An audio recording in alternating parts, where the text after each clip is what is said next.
Hey everyone, Mr. Happy here, and in this video, I'm going to be sharing with you some basic information and my impressions on Octopath Traveler Champions of the Continent. This is a recently released free-to-play game available on Apple and Android devices and acts as a prequel to the original Octopath Traveler. Now, it's been out in Japan for a couple of years, and honestly, I had given up it ever coming to the global audience. I just imported the soundtrack to it and said, that'll probably have to do. But much to my surprise, it actually did end up releasing to the global audience, and so I finally get to play it and talk about it. So after years of jealously waiting, I finally get to make this video. Now, before we go any further, this video is sponsored by Square Enix, but they didn't ask me to do a review or to talk about all the positives about it. They just said, hey, do you want to make a video? We'll sponsor it. And I said, yeah, sure. I wanted to make a video anyway. So I basically have a video that I was already kind of planning to do, and it got sponsored. That just works out. I would only do this style of video if I was really enthusiastic about talking about a game already. So they haven't told me to say anything. They haven't given me any direction. All this is still coming from my experience, my opinion, and it's not being influenced by the sponsor at all. Now, it's kind of hard for some people to believe, but if you've been here on the channel before, you know when I'm talking about something I'm excited about and when I'm not. So with that, let's talk about Champions of the Continent. Now, right off the bat, while Champions of the Continent is a mobile game available on your phones and your tablets, it's also a game that seeks to distinguish itself from a lot of the other mobile titles out there. It is a purely single-player experience with no PvP at all, no cooperative elements at all, meaning you really should focus on taking your time. They even give you a little alert for it when you boot the game up, that while there are going to be some things that you may want to rush and get done, that you should just make sure to take your time. The content will be there waiting for you. Now, after you download the game and boot it up for the first time, you'll be introduced to some of the simple but familiar RPG mechanics. A map to traverse, turn-based battles, and Octopath Traveler's break system, where you hit an opponent's weaknesses to break the opponent before unleashing a wave of powerful attacks or stopping a powerful attack from happening. You can enhance attacks even further by using BP, a resource that generates on most turns. This can add to the number of your basic attacks, it can empower your special attacks, or it can make your debuffs and buffs last for more turns. It's a tried and true Octopath Traveler experience that you're probably expecting. Now, it does have some new mechanics on top of that, the big one being the party size. Your party consists of 8 characters, and don't worry, we will be talking about the acquisition of new characters later. I know most mobile game pros are definitely waiting to hear about that one. Now, the 4 characters in the front row basically are your acting party. They take attacks from opponents, you can use their skills, standard stuff. Now, your back row, on the other hand, actually regenerate health and mana every turn, so they act more like a support, like a second line waiting to enter the battle. You can swap which of the 2 parties are in the front row on any given turn, allowing you to expand your strategies for each fight considerably. Have some members that are missing MP or HP and you don't want to use resources on them? Well, then shove that party in the back row and bring your back row to the front and let them do the fighting for you. Or maybe you want to do a setup where your front row is all about weakening the enemy, breaking them, debuffing them, and then your back row comes in with all your heaviest hitters. Really, you can do so many different things with it that I'm surprised it works so well given the number of characters on the screen. When you start the game, you'll also be given an option of what path to start on. The 3 paths are wealth, power, and fame, and each of them has their own distinct story that builds up the rest of the world. Which one you start with doesn't matter too much though, because you will be doing all 3 of them to progress the main story even further, so don't worry too much about that first decision. The game will also start you with a few basic party members, with you acquiring more later. Again, I said we'll touch on that a bit later. After that, it's a lot like the original Octopath Traveler, traditional RPG gameplay mixed with some of its more unique characteristics. You can go around town and use the shops or the inn, maybe speak to the townsfolk, complete story quests, or venture off to fight random encounters and complete quests. Explore several maps, hiding treasures and dangerous elite monsters, and of course, save the world. Now, as you progress, you'll gain progress in a number of ways. You'll be able to increase the level of your characters by defeating enemies and earning experience points, or by using items to boost them up. You'll of course get new stats and new skills along the way as well. You can equip all the characters with weapons, armor, accessories, the standard stuff you'd expect, all stuff that has different offensive, defensive, and supportive properties. You'll of course be able to complete a number of bonus objectives as well, from killing certain numbers of enemies to completing objectives around town. There's also daily and weekly rewards that you'll definitely want to rack up if you're saving resources for something coming later. Now, while you work on quests or leveling, you'll also gain reputation for the 3 paths, wealth, power, and fame. These give you currency and bonuses such as increased experience or more frequent encounters against rare enemies. It'll also strengthen your path actions. Now, this is a mechanic that returns from the original Octopath, but path actions basically let you interact with the townsfolk in a number of unique ways. You can go up and purchase or haggle for items that NPCs are carrying, you can invite them to join you on your adventure, or even challenge them to a fight to earn their rewards or their trust.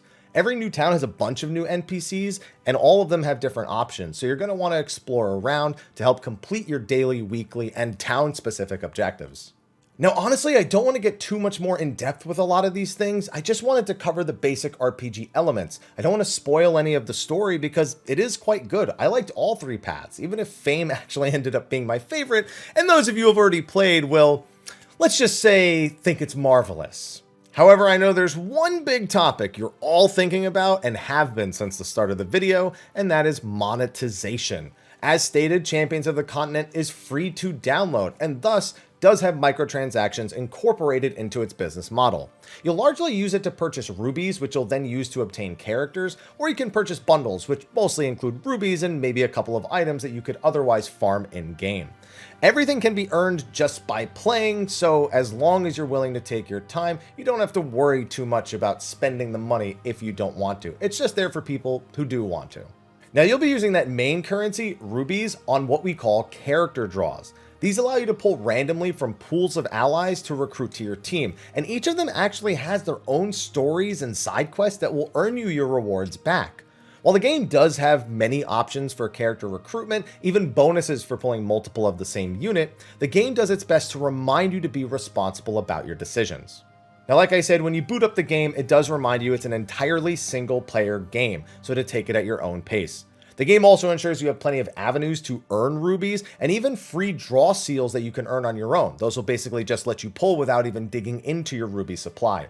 It even has the ability to watch ads to earn currencies as well. You can earn rubies or free draws, or you could just earn some basic things to help upgrade your characters, but you can do that 3 times every day. And I've even gotten 5 stars from the free pulls that I've gotten from this, so I'm always a big fan of that feature.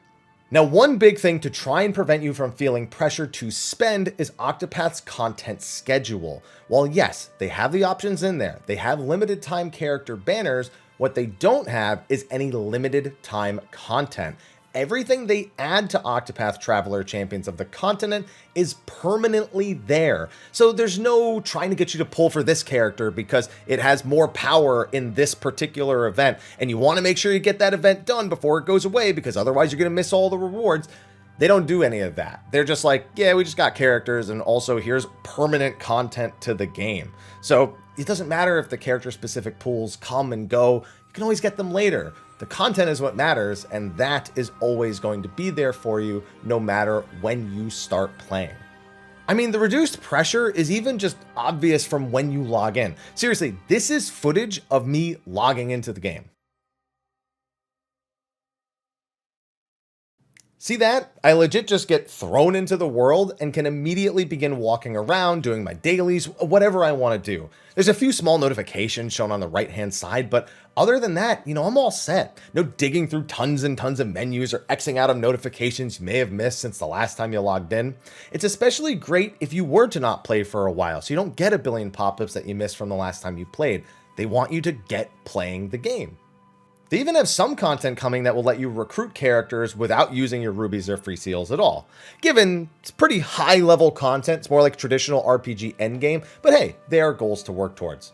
Not to mention, the game really tries to keep your characters relevant for as long as possible. In JP, there's a character named Viola. They've been around since launch, and they are actually around for this game's launch as well.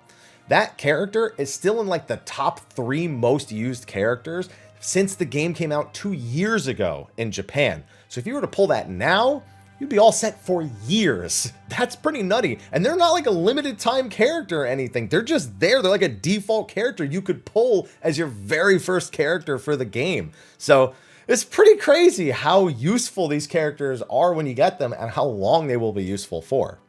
And all of these details, I mean, that's why I picked this type of video to do a sponsored video for. I could have just done like a generic breakdown of the game. And yeah, you know what? That would have been fine, but It feels like a game I want to support because it feels like I'm just playing a game. While I'm doing sponsored streams, people are like, oh, this is Octopath Traveler. Is this the sequel? I go, well, it's a prequel, but it's a mobile game. And they go, this is a mobile game? It doesn't look anything like that. You're just walking around doing random encounters and stuff.